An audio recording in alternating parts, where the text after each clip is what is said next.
For countless eons, the lords of chaos and of law had contended together. Constrained by the cosmic balance, neither side held any permanent advantage. Then chaos happened upon the contemptible Mabden, humankind, puppets, but nonetheless potent, and chaos had prevailed over all the 15 planes of reality. The old races, the Vadak and the Nadak, had decayed. Only the Vadak, Prince Corum, had been able to strike a blow for the forces of light, and he, only because of his fateful legacies, the Hand of Quill and the Eye of Ruin.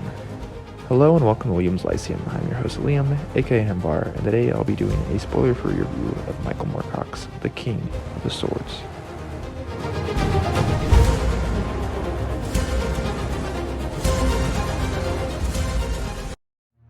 The King of the Swords is a 1971 novel and book 3 of the first Corum trilogy, also called the Swords trilogy sometimes. Chaos has been banished from the world, but it still tries to get a grip through discord of the peoples left on Corum's world.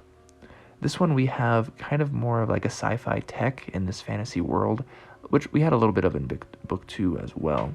And we also have a quest for Tanalorn, a place of neither law or chaos, and it is an eternal place that appears on essentially all planes.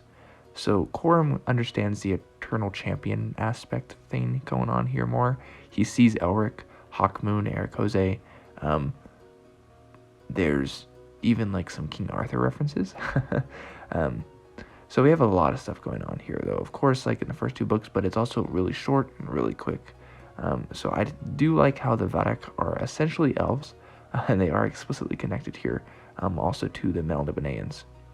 And so this is kind of the sailor on the seas of fate of Corum. It's a great multi-dimensional journey, and also my favorite of the Corum books I've read so far, and Sailor on the Seas of Fate is my favorite Elric book. So this one deals with the concept of peace and how do the gods play a part in that. Is it even possible with these gods? Especially since these gods in this world are either fighting for law or for chaos, so they seem eternally part of a conflict, right? So if there's eternally a conflict, can there be peace? Can there be really peace? So we have some great cosmological changes here, like in the first 2 books, as you can imagine, right? Where in the first book we have Ariok being banished and Ziumvarg in the second book. So that's not probably going to surprise you, obviously, especially since this just continues the theme of the blank of the swords. But overall, this was really fun because it's nice, contained story. And it is a story, right? So Elric was written all over the place, and Elric is a lot more moody, it's a lot more tragic, and I really like Elric. Especially feels a lot more like sword and sorcery in some ways. But this is really tight, and it's really tightly written.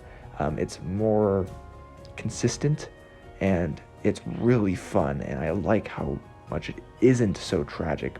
But it has some dark elements for it, for sure, and it definitely has some otherworldly aspects and some cosmic horror elements, you could even say. But there's awesome magical artifacts and just a fun time. Corum is just a fun character to read about. So I'm really looking forward to the next Corum trilogy. But these are just my thoughts for The King of the Swords. Let me know if you've read it. Let me know if you plan on reading it. This has been William Lyceum. I will catch you next time.